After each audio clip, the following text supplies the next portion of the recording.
la shirikisho barani Afrika. Sasa mechi ya kwanza inakwenda kuchezwa mwezi huu. Tunavyozungumza siku 10 zijazo. Tarehe 20. Tarehe 20 zinapigwa hapa nyumbani Tanzania. Na taarifa iliyotoka jana kuhusiana na uwanja wa Mkapa ni kwamba umefungwa tena.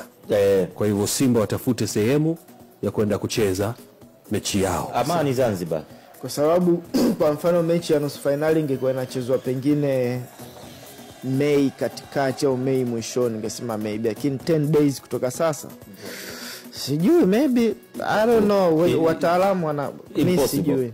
Ila kwa tathmini ya namna ambavyo pitch imeharibika. Imeharibika Almost impossible. Kwa sababu unafikiria inatumika kwa dharura jana. Yaani ninachofikiria ni kwamba inabidi ukarabatiwe, alafu inabidi watu wa CAF pia waje waukague ndani ya hizo siku 10. Ni kitu ambacho tayari kina changamoto ndani yake.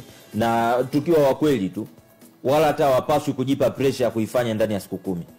Yaani ile pitch inatakiwa kufanyika overall yote ikae sawa. Yote. Yaani wachana na hiyo kitu.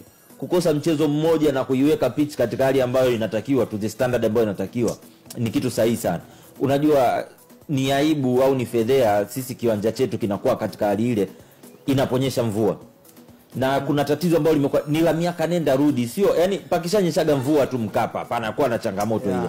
Yani ni miaka nenda rudi. Kwa hiyo nadhani hata hizi nyakati ambazo watu wanazungumza kianza kimefungwa kwa ajili ya karabati, kwa ajili ya of course karabati unaotakiwa kufanyika Mkapa ni mkubwa.